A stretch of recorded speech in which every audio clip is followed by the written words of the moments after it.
Muqaddimah itu kan secara lughah, secara bahasa itu maknanya adalah pembukaan. Jadi kalau Muqaddimah Anggaran Dasar Muhammadiyah berarti dia merupakan narasi pembuka dari ADART milik Persyarikatan Muhammadiyah.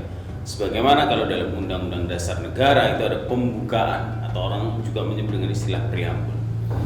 Jadi sebenarnya Muqaddimah itu merupakan intisari dari sesuatu yang nantinya dijabarkan di dalam anggaran dasar dan anggaran rumah tangga Persyarikatan Muhammadiyah. Di dalam Muqaddimah itulah ruh perjuangan, titik-titik poin inti perjuangan, prinsip-prinsip dasar perjuangan yang dimiliki oleh Muhammadiyah itu tertuang di sana.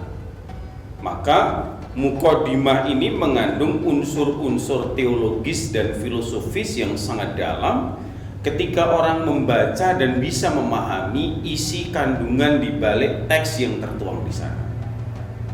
Sehingga kan urut-urutannya itu ada diawali dari surat Al-Fatihah, kemudian doa raditu billahi rabba wa bil islami dina, baru kemudian di sana tertuang intisari narasi dari teks Muqaddimah Anggaran Dasar Muhammadiyah.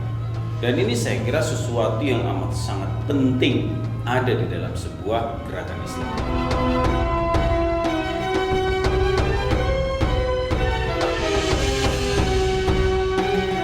Nah, sejarah dirumuskannya Muqaddimah Anggaran Dasar Muhammadiyah ini sebenarnya agak unik ya, karena memang belum ada dari awal berdirinya Persyarikatan Muhammadiyah. Saya katakan unik begini, karena ADART-nya sudah ada terlebih dahulu, tetapi Muqaddimahnya ini ternyata disusun belakangan, yang nantinya kemudian konsekuensi logisnya adalah merevisi substansi dari ADART yang ada.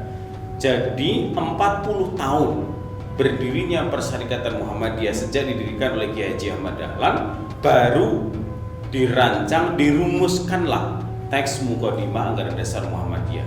Jadi sejarahnya ini disusun pada era kepemimpinan Ki Bagus Hadikusumo dari tahun 1943 sampai 1953. Tetapi proses penyusulannya awal itu adalah pada tahun 1945 itu oleh Ki Bagus Hadikusumo dengan latar belakang. Jadi Ki Bagus pada saat itu sebenarnya dia cukup gembira dengan perkembangan Muhammadiyah yang cukup pesat, amal usahanya yang semakin menggurita. Rumah sakit dia punya, sekolah-sekolah dia punya, bahkan juga panti asuhan, dan juga amal usaha Muhammadiyah yang lain mulai dibangun. Tetapi Ki Bagus Hadikusumo dan juga pimpinan Muhammadiyah yang lain merasakan ada sesuatu yang janggal, ada sesuatu yang ganjil. Apa itu? Hilangnya atau berkurangnya, lebih tepat pada saat itu, ruh perjuangan, semangat gerakan. Jadi ruh perjuangan orang-orang Muhammadiyah ini tidak sebanding dengan besarnya amal usaha yang dimiliki. Dan juga faktor lain adalah pengaruhnya ruh gerakan-gerakan di luar Muhammadiyah. Ada semacam infiltrasi ideologis yang terkadang membuat orang-orang Muhammadiyah ini menjadi semacam mengalami kegamangan ideologis. Di satu sisi dia itu bergerak di Muhammadiyah, tetapi ruh yang dibawa bukanlah ruh Persyarikatan Muhammadiyah. Dan ini disadari betul oleh Ki Bagus Hadikusumo. Maka kemudian rumusan Muqaddimah Anggaran Dasar itu disusun tahun 1945, kemudian disahkan pada tahun 1951. Dan ini menjadi sebuah dokumen resmi yang sampai hari ini oleh Muhammadiyah masih dipakai, belum diubah karena dirasa masih sangat cocok ketika diterapkan di dalam konteks Persyarikatan Muhammadiyah.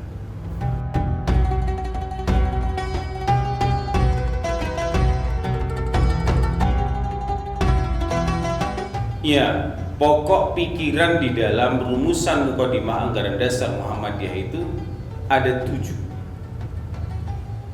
Jadi dari teks yang tertuang di dalam naskah aslinya itu, jika kita ambil pokok pikirannya, maka ada 7 pokok pikiran utama di dalam Mukadimah Anggaran Dasar Muhammadiyah. Apa saja? Yang pertama adalah hidup manusia itu harus berlandaskan tauhid. Jadi bukan orang Muhammadiyah kalau dia tidak bertauhid. Ingat tauhid tadi, mengesahkan Allah. Makna tauhid adalah benar-benar menjadikan Allah sebagai pusat sesembahan kita, tidak ada yang lain. Maka ini juga mengisyaratkan bahwa orang-orang Muhammadiyah itu harus menegakkan tauhid baik secara individu dalam konteks keluarga maupun ketika dia berdakwah dalam masyarakat. Sehingga tauhid ini adalah sebagai pegangan utama, tidak bisa ditawar-menawar, tidak bisa tergantikan, tidak boleh tergadaikan oleh sesuatu apapun. Kemudian yang kedua adalah hidup manusia itu harus bermasyarakat. Ini menunjukkan prinsip yang dipegang oleh Muhammadiyah bahwa tidak boleh, tidak benar, dan tentu saja tidak tepat menjadi soleh tapi hanya dirinya sendiri. Muhammadiyah menuntut kita sebagai bagian di dalamnya untuk bermasyarakat, untuk membaur, berinteraksi, mendakwahkan apa yang menjadi prinsip-prinsip inti dalam pemikiran-pemikiran Muhammadiyah. Makna lain juga bisa difahami bahwa karena problem keumatan itu begitu luas dan begitu banyak, tidak mungkin dengan hanya Muhammadiyah sendiri bergerak itu mampu menyelesaikan problem keumatan, bahkan dalam makna yang kekinian problem kebangsaan dan kemanusiaan. Maka dengan cara bermasyarakat itu berarti kita menjalin kerjasama, membangun kohesivitas sosial, sehingga bisa berhimpun dengan yang lain untuk mendakwahkan Islam dan menjadikan umat ini menjadi umat yang khairul ummah, khairul bariyah, the chosen people, umat yang tertinggi di antara umat-umat yang lain. Kemudian yang ketiga, pokok pikirannya adalah sebaik-baik hukum adalah hukum Allah. Memang dalam konteks bermasyarakat dan bernegara ada hukum yang merupakan buatan manusia. Itu tidak bisa dipungkiri. Entah itu undang-undang, entah itu peraturan, entah itu keputusan, entah itu norma sosial masyarakat atau norma-norma budaya, iya. Semuanya kadang-kadang bernilai hukum. Tetapi di dalam pandangan Muhammadiyah, semua hukum tadi tidak boleh berstatus sama dengan hukum Allah. Apalagi dia lebih tinggi.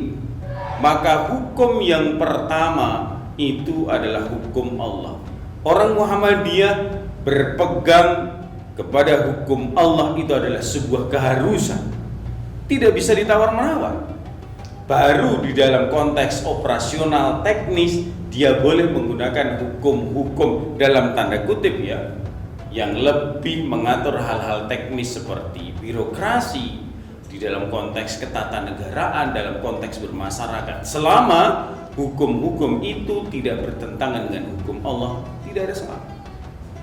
Tetapi prinsip yang dipegang utama di dalam konteks kehidupan kita adalah hukum Allah, dan itu yang diyakini oleh Muhammadiyah.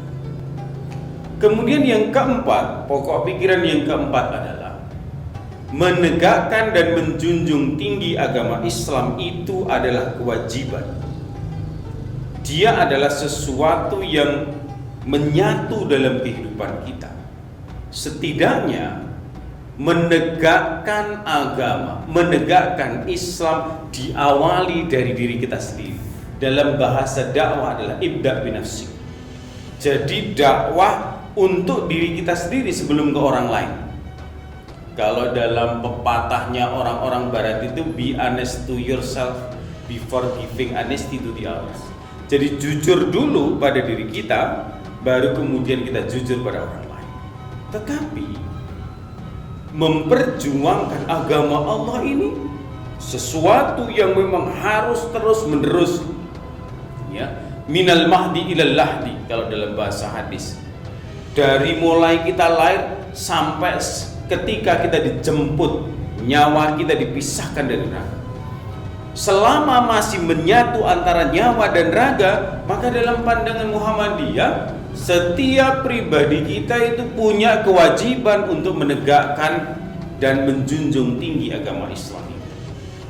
Ini yang merupakan pokok pikiran yang keempat. Kemudian yang kelima, menegakkan dan menjunjung tinggi agama Islam sehingga terwujud masyarakat Islam yang sebenar-benarnya itu tidak boleh tidak harus dilakukan dengan cara ittiba' Rasul, mengikuti Rasulullah Sallallahu Alaihi Wasallam. Ini juga bagian dari konsekuensi nama Muhammadiyah yang maknanya adalah pengikut Muhammad. Jadi cara-cara Nabi, prinsip-prinsip pokok yang diajarkan oleh Nabi, metode-metode kenabian itu adalah rujukan utama. Bagaimana Rasulullah berdakwah, bagaimana Rasulullah beribadah, bagaimana Rasulullah bermuamalah, bagaimana Rasulullah berhubungan dengan orang-orang di luar agama, maksudnya di luar Islam tentu saja.